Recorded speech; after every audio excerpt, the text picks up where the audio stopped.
Hey, good evening, everyone.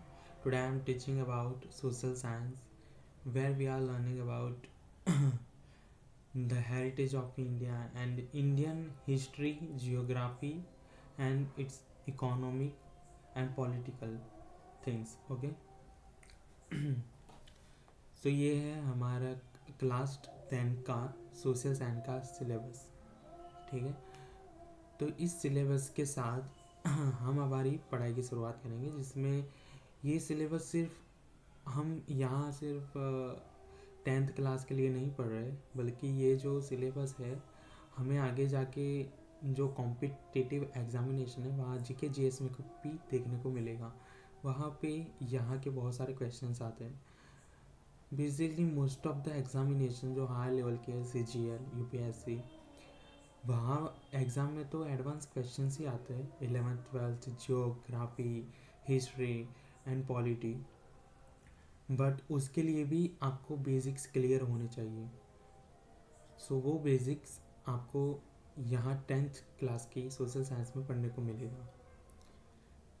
सो ये है syllabus. Heritage of India first chapter है, जे जो हिस्ट्री के रिलेटेड है. Culture heritage of India, culture heritage of India, उसके traditional handicraft and fine arts, culture and architecture. ये history में जो आर्ट एंड कल्चर है उसके रिलेटेड क्वेश्चंस है आएंगे उसमें से. Literary heritage of India, India's heritage of science and technology, places of Indian cultural heritage, prevention preservation of our heritage, natural resources. अब ये नेचुरल रिसोर्सेज इन्वायरमेंट के रिलेटेड यानी कि जियोग्राफी के रिलेटेड हम जा रहे हैं 8th चैप्टर से. 9th चैप्टर में forest and wild life resources, 10th में है इंडिया एग्रीकल्चर, 11th में वाटर रिसोर्सेज, 12th में मिनरल एंड एनर्जी रिसोर्सेज. ये सब इन्वायरमेंटल एंड जियोग्राफिक के रिलेटेड चैप्टर्स हैं. Manufacturing industries, transportation, communication and trade, ये हम इकोनॉमिक्स में काउंट कर सकते हैं. और 15th and 16 economic development, economic liberalisation and globalisation, economic problems and challenges, poverty and unemployment. ये पॉवर्टी और अनएम्प्लॉयमेंट एक इकोनॉमिक्स में भी दो पार्ट्स आते हैं, micro economics and macro economics. उसमें से poverty and unemployment macro economics के पार्ट्स है. Price rise and consumer awareness.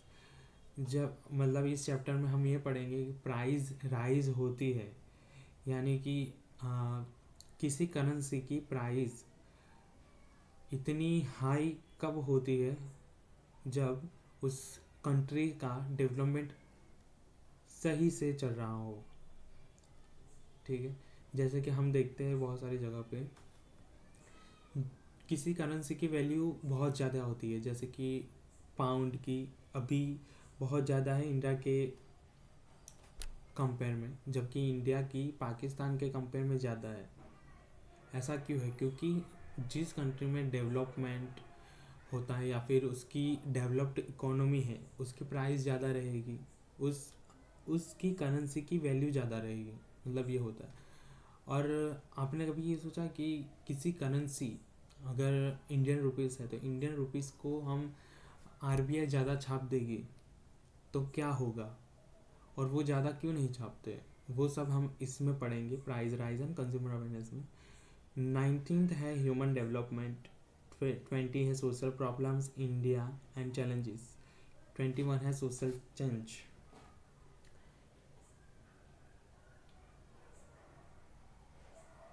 ठीक है, तो ये है हमारा सिलेबस. अब सिलेबस के साथ हम पहले चैप्टर पे जाते हैं, heritage of India.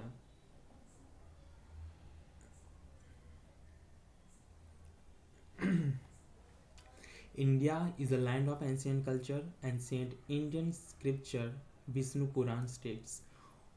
Vishnu Purana में ये लाइन दी गई है, जो हमारे हिस्ट्री के भी 3 पार्ट्स होते हैं. पहले तो आपको बता दूँ, हिस्ट्री 3 पार्ट्स में डिवाइड होता है. पहले है एंशियंट हिस्ट्री, फिर बाद में आता है मेडिएवल हिस्ट्री, और थर्ड में आता है मॉडर्न हिस्ट्री. और जब मॉडर्न हिस्ट्री के बाद भी आता है पोस्ट इंडिपेंडेंट हिस्ट्री। तो ये फोर्थ पार्ट हो गया हिस्ट्री का। सो फर्स्ट पार्ट में ये विष्णु पुराण, ये सब जो हम एंशियंट हिस्ट्री उसको कह सकते हैं before the century of 7th, जब इस्लाम का इन्वेंशन नहीं हुआ था। इस्लाम का इन्वेंशन हुआ 7th सेंचुरी में, उसके बाद मेडिएवल हिस्ट्री आया, जिसमें मेडिएवल हिस्ट्री में हम मुगल्स एंड शिवाजी वगैरह की पढ़ाई करते हैं। मेडिएवल हिस्ट्री जब मुगल का दौर चला जाता है उसके बाद होता है अंग्रेज़ों का दौर, ब्रिटिशर्स, ब्रिटेनियंस, इन सब का जो दौर होता है उसको हम मॉडर्न हिस्ट्री कहते हैं। और पोस्ट इंडिपेंडेंट हिस्ट्री जब 1947 में देश आज़ाद हुआ उसके बाद की हिस्ट्री को, जो भी इंसिडेंट्स वगैरह हुए उसको पोस्ट इंडिपेंडेंट हिस्ट्री में काउंट करते हैं हम। एंशिएंट हिस्ट्री को जब पूरी दुनिया का ये कह सकते हैं कि पूरी दुनिया का पहला जो फेज़ था उसको पैलियोलिथिक फेज़ कहते हैं। उसके बाद मेसोलिथिक फेज आएगा, फिर नियोलिथिक फेज़। पैलियोलिथिक फेज़ में ये लिथिक्स यानी पत्थर, जब पहले कुछ मेटल्स या किसी चीज़ का भी इन्वेंशन या फाइंड आउट नहीं हुआ था, तब पत्थर का यूज़ करके वो अपना शिकार वगैरह करके गुजारा करते थे। ठीक है, तब विष्णु पुराण में दिया गया, विष्णु पुराण यानी जब विष्णु पुराण कब बना था, बिफोर द सेंचुरी जैन धर्म और बौद्ध धर्म बने उससे पहले वैदिक रिलीजन बना था, जिसमें ये पुराण विष्णु पुराण था। तो उसमें ये स्टेट किया गया है उत्तरम यमुद्रस्य हिमादेश्चैव दक्षिणम वर्ष तद भारत नाम भारती यत्र संसहति। It means India extends from the Himalaya in north to the Indian Ocean in the south. It is said that new decadents are called Indians। मतलब कि उत्तर में पहाड़ों यानी हिमालय और नीचे साउथ में समुद्र के बीच जो भूमि है उसको हम भारत कहते हैं। They are called as Indians. In the beginning of any auspicious ceremony, Bharatvarsha, Bharatkhand, Jambudvipa and Aryavarta et cetera. इसमें आर्यवर्ता यानी कि पहले जो इन्वेंशन हुआ था वो आर्यंस का इंडिया में हुआ था, जिसकी वजह से आर्यवर्ता इंडिया को कह सकते। Words are used while taking resolutions. Our country is gifted with the natural boundaries Himalaya in the north and sea in the east, west and south. From all over the world, different countries memorized by the Indian prosperity and came to trade, settled and mingled with Indian culture. Due to mutual exchange, many changes have been seen in our culture. In this way, our heritage is transferred from generation to generation and it is continuously progressing. So, different countries are come, हमारी मतलब दूसरी कंट्रियाँ जब हमारे देश में आई तो उन्होंने trade किया, फिर वो यहाँ पे ही सेटल होना शुरू हो गए और हमारे कल्चर को आगे बढ़ाया और उनके कल्चर को भी यहाँ पे लाए, जिससे कि बहुत सारी चीज़ें हम देख सकते हैं। एंशिएंट इंडिया के बहुत सारे पुरावे हैं उसके भी।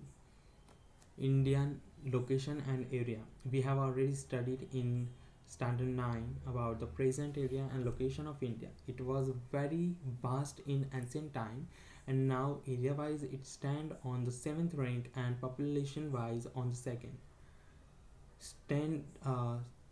एरिया वाइज मीन्स वर्ल्ड में जितनी भी कंट्रीज है उन कंट्रीज के area wise India is a 7th rank और फर्स्ट रैंक पे रहेगा रसिया, क्योंकि उसकी टेरिटरी बहुत ज़्यादा है, उसका रीजन बहुत बड़ा है।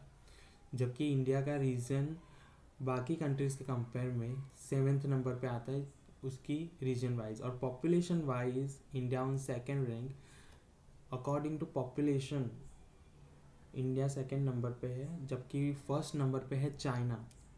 चाइना की पॉपुलेशन बहुत ज़्यादा है, उसके बाद इंडिया की पॉपुलेशन आती है जो वर्ल्ड में दूसरे नंबर पे है। Rich and very heritage. Our motherland has bestowed rich and varied heritage to us, so as to the world. Indian culture have been trade oriented and peace loving. Sat, Chit, and Anand are realized from Indian culture.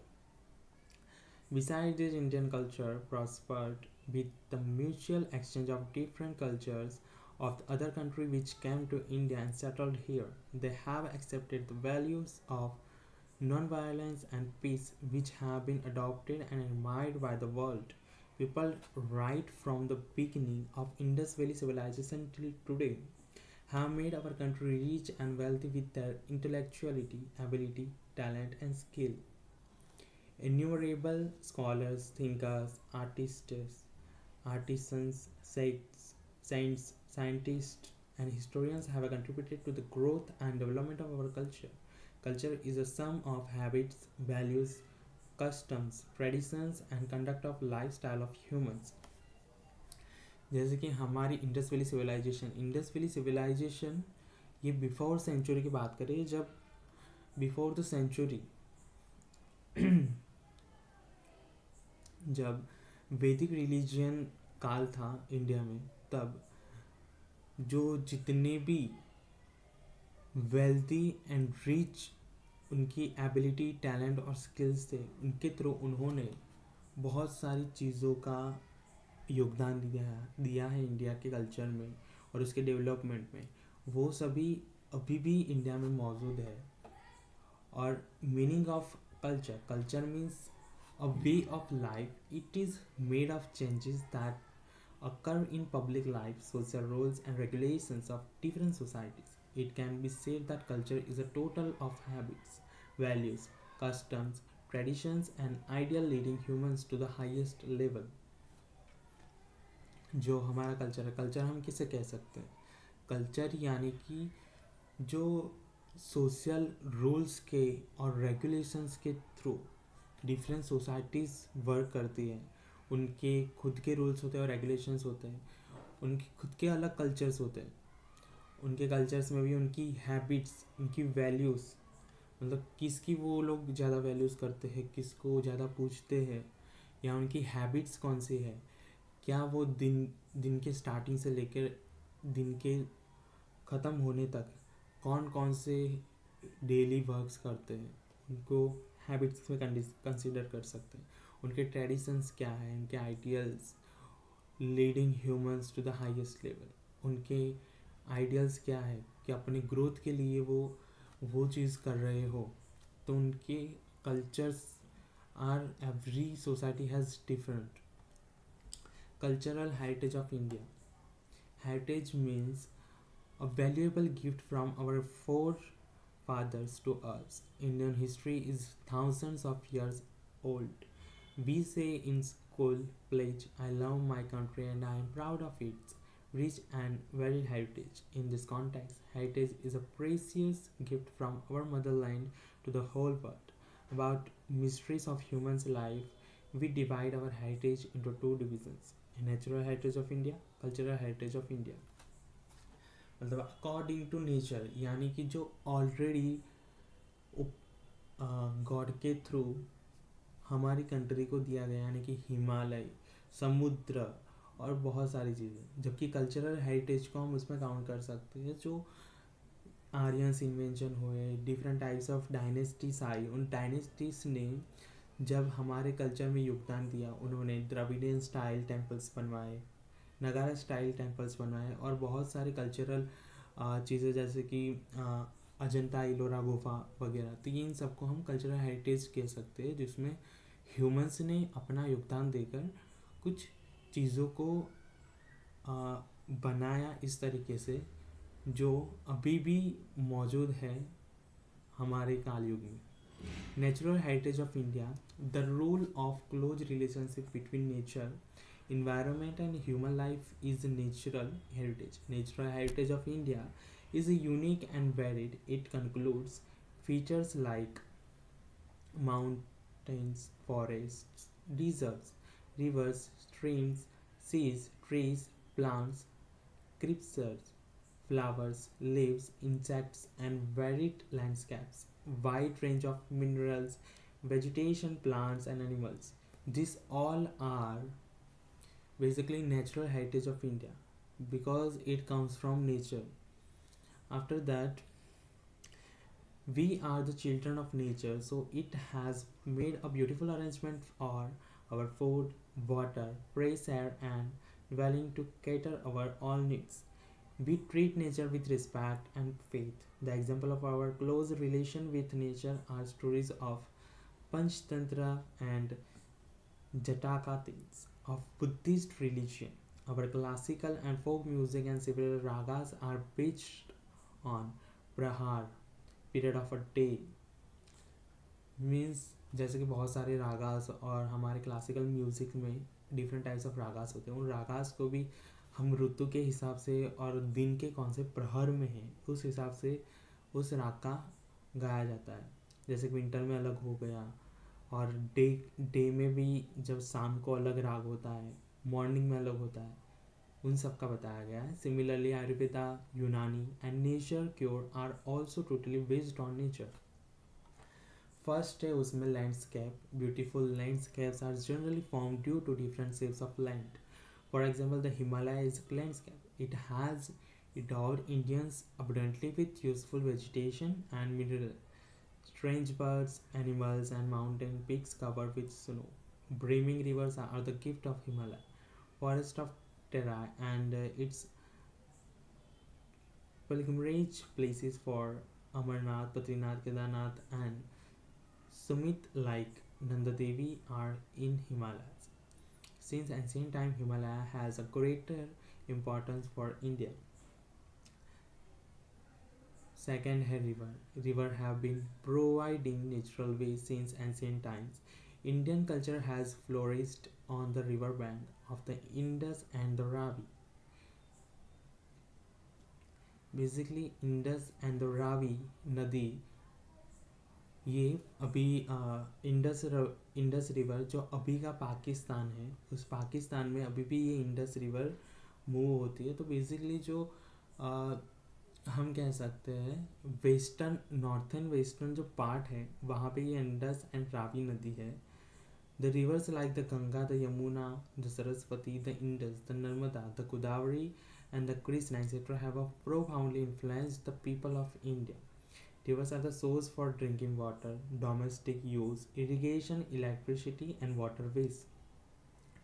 Basically जैसे कि इसमें electricity बताया गया, तो electricity जो उसमें dam बनते हैं उस डैम से इलेक्ट्रिसिटी उत्पन्न की जाती है, और वहाँ रिवर से ही हमें वाटर मिलता है ड्रिंक करने के लिए। और डोमेस्टिकली भी बहुत यूज़ होता है, जैसे कि इंडस्ट्रीज़ जो अभी रन कर रही है अपना बिजनेस, उसमें वाटर की बहुत ज़रूरत होती थी, वो रिवर से ही वो ऑक्यूपाई करते हैं। Beside this man was dependent on river to develop industries of clay utensils, plastering and building of houses. River water has made human life beautiful and prosperous. Landscape scenes at dawn and dusk are very fascinating on the side of river. These are source of inspiration for artists and have enriched the lives of the people by developing the aesthetic sense. Third is vegetation. People of India are environmental lovers since ancient time. Its proof is their love and affection towards flowers and shrubs and plants. Humans, animals, birds, etc. are dependent on trees for their foods. Banyan and people tree and basil are worshipped in India. Banyan and people tree are basil are and basil. These three trees are worshipped in India. They यहाँ के जो लोग हैं वो उसको पूछते हैं, इस पेड़ को, इनके पेड़ को। Carols, pulses, oil seeds, plants, green fields, prosperous herbs, packed forests and medicinal plants have ultra enriched our life from ancient time. Herde, Ambala, Bahenda, aloe vera, ardosi, neem, etc. Medicines and flowers like rose, lotus, mogra, dhamro, sunflower, champa, jui, jasmine, etc. have made human life very beautiful, pregnant, healthy, and prosperous. The social and religious life of India is greatly influenced by the vegetation. जैसे कि हम religion में भी देखते हैं, कुछ भी दुआ करना होता है तो उसके लिए भी हमें इन सब फूलों की महक की ज़रूरत होती है. जो भी फ्रेगनेंस बनते हैं, फ्रेगनेंस यानी कि जो स्प्रे किए जाते हैं परफ्यूमरी में, उस परफ्यूमरी में भी ये जो मोगरा, चंपा, इन सब के इंग्रेडिएंट्स होते हैं, उससे ही हमें स्मेल आती है. Wild life fourth, India is a nature lover since ancient time. It is a country with animal lover culture. यहाँ पे बार बार एंशियंट टाइम की तरफ से क्यों बोला जाता है? क्योंकि जब आदि मानव एंशियंट टाइम में पैलियोलिथिक फेज में भी थे, तब से लोग वाइल्ड लाइफ पे डिपेंडेंट थे. वाइल्ड लाइफ यानी कि जो भी एनिमल्स वगैरह थे उनको एज अ ईट के लिए,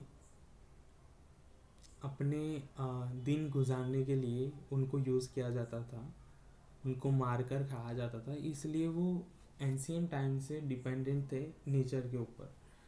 इसीलिए बार बार ये बोला जा रहा है, India is a nature lover since ancient time. It is a country with animal lover culture. Tiger, lion, elephant, rhino foxes, bear, deer, samba, rabbit, python, snake, mangoes, lizard, porcupine, like many such organisms are found and seen. Asian lion in the world are found only in the Gir forest of Gujarat. Our religious belief has given a status of goddesses, vehicle to some of the wild animal, tiger, peacock, alligators, eagles, etc. Our national currency is highly valued by having the figure of 4 lions, horse, elephant and bull. सो यहाँ से भी question आ सकता है कि हमारी जो currency है उसमें कौन कौन से एनिमल की फ़ोटो छपाई हुई है. जैसे कि 4 लायंस है, उसमें एक हॉर्स है, एक एलिफेंट है और एक बुल है. Furthermore to protect the wildlife reserves are created animal laws for the protection of their life have been enacted. Cultural heritage of India is the second. India has gifted to the world a diverse and rich heritage. Cultural heritage is a man-made heritage. Whatever is received or created by human with his fact, wisdom, art and skill called cultural heritage. Basically जो human की artistic birth, tact, wisdom, art and skill, उसको use करके जो भी बनाया गया है, जो भी क्रिएट किया गया है, उसको हम कल्चरल हेरिटेज कहते हैं. Starting from Aryans, Kshatrapa, Kushan, Huns, Persians, Turk, Arabians, Mughals, Britishers, French, etc. Castes and tribes have come to India. Indian culture from the exchange between all these have become rich. The people of India from the prehistoric period have contributed to the people of the world. The art of architecture and culture are 5,000 years old. The remains of Indus Valley civilization is an evidence of this. On seeing the remains of the figure of gods and goddesses, humans, animals, and several toys, are as well as culture of a bearded man and the statue of a dancer, one feels self-esteem and pride in our culture heritage. जो dance करता हुआ एक statue मिला था, उससे बहुत सारी चीज़ें कंक्लूड की गई है कि डांस पहले भी इंडस वैली सिविलाइजेशन में, जब बिफोर द सेंचुरी की शुरुआत नहीं हुई थी, तब भी ये डांस और ये आर्ट परफॉर्म किए जाते थे. और बियर्ड मैन वो भी एक एंशियंट हिस्ट्री का पार्ट है इंडस वैली सिविलाइजेशन का.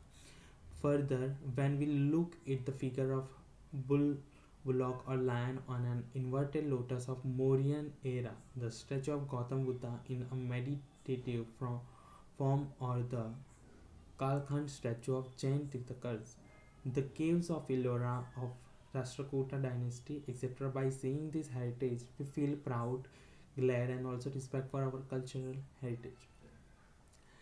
जब इंडस वैली सिविलाइजेशन चल रहा था, उसके बाद आया है वैदिक रिलीजन. जब वैदिक रिलीजन में बहुत से लोगों ने कुछ लिमिटेशंस देखी, जैसे कि सती प्रथा वगैरह, तो उसके बाद लोगों को लगा कि ये बहुत सही नहीं चल रहा, तो उसके बाद यही धर्मों की इन्वेंशन हुआ, बौद्ध धर्म और जैन धर्म, जो बिफोर द सेंचुरी ही हो गए थे, दोनों धर्म की शुरुआत. और मौर्यन एम्पायर, ये भी बिफोर द सेंचुरी से चलता आ रहा है. ये एरा जब सेंचुरी की शुरुआत हुई उस वक्त मौजूद था, जिसमें इस एरा में बहुत सारी चीज़ों पे आर्किटेक्चरल वर्क किया गया है. Our cultural heritage accommodates places, buildings, cultures to pass, viharas, chaityas, temples, mosques, tombs, forts, and gates. Even historical places of our freedom movement like Sabarmati Ashram, Dandi, Bardali, Varda, Santiniketan, Delhi, etc. So ये जो आश्रम डांडी बारडोली है, ये सब modern history का part है. तो जैसे ही आप जब हिस्ट्री को भी बहुत पार्ट में डिवाइड कर देते हो ना, जैसे कि मैंने आपको बताया 4 पार्ट में उसको डिवाइड कर दोगे, तो आपको एक अंडरस्टैंडिंग अच्छी रहेगी. आप समझ पाओगे कि शुरू से लेकर एंड तक क्या क्या हुआ और कब क्या हुआ था. तो इससे आपको ये उसकी एक सदी भी याद रहेगी, उसका ईयर कौन सा हो सकता है वो भी आपको याद रहेगा, जब आप उसको डिवाइड कर देते हो. कि medieval history after the 7th century से लेकर 16th सेंचुरी तक ही था, 16th या 17th. उसके बाद मॉडर्न हिस्ट्री 19th सेंचुरी के अराउंड था, और 20th सेंचुरी में पोस्ट इंडिपेंडेंट हिस्ट्री चल रहा है. ठीक है.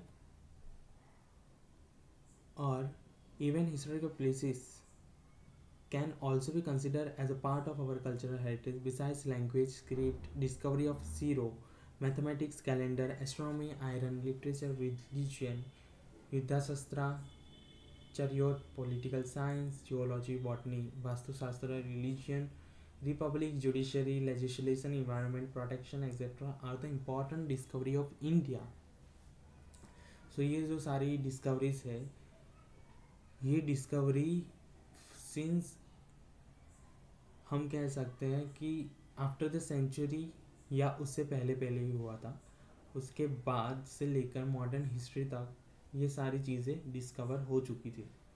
Cultural heritage of Gujarat, the place is having cultural legendary and archaeological importance are Lothal, Dholka taluka, Rangpur, Limbdi taluka in Surendranagar district, Dholavira Kutch district, Rojdi और Shrinathgadh Rajkot district. The places of pilgrimage are Victory Tower of Varnagar, stone inscription of King Asoka at Junagadh, Sun Temple of Modera, Gate of Champaner, Rudra Mahalaya of Siddhpur, Mansar Lake of Piramnagar, Jama Masjid of Ahmedabad, Julta Minara, Sikking Towers, Siddhi Sayyid Jari, Grill, temples of Hathi Singh, Hati Singh, Sahasralinga Lake of Patan, Rajmahal of Vadodara, Tomb of Mohbad Khan, Parsi, Agyari of Navsari are worth seeing places. Places having religious importance are Dwarkadhish temples of Dwarka, Sardapet of Jagadguru, Sankaracharya, Somnath Temple, one of the 12 Jyotirlinga, Ambaji in North Gujarat, Banaskantha district, Ambubaji, Mehsana district, Ranchud Rai Temple, Dakor, Kheda district, and Samraji, Aravali district, etc. Well-known religious, social, and tourism-oriented places in Gujarat are Polo Forest, Vijayanagar, Sabarkantha district, Kite Festival, Kakaria Carnival, Ahmedabad, Tanariri Festival, Varnagar, Northern Dance Festival, Motera, Ranotsav in Kutch, etc. tourist places of Jain and Buddhism. Jain and Buddhism religious prevail in India. Consequently, Jain and Buddhist caves are seen at various places in Gujarat. Vadnagar, Taranga, Khambhalia, Samraji, Koteshwar, Talaja, Dhak, Jhagadia, etc. Fairs of Gujarat. Varied culture of Gujarat is seen in many places, hence fairs having traditional, religious and social importance are held. Some important fair among them are given below. So ये जो अम्बुबाची मेला है, Chaitra and Poonam, ये जो गुजराती महीना होता है उसमें आपको याद रखना पड़ेगा, और ये बहुत सारे कॉम्पिटिटिव एग्ज़ाम में अभी तक आ गया है। अम्बुबाची मेला और तान्नेतर फेयर, ये दोनों बहुत इम्पोर्टेंट है, इसको ध्यान रखिएगा, ठीक है। और गोड़ कतेरा फेयर, ये जो 5 to 7 डेज होली के टाइम गरबाना में करते हैं, तो उसमें क्या होता है ये भी पूछा गया है। अब इसके बाद नेक्स्ट टॉपिक है इंडिया लैंड एंड पीपल।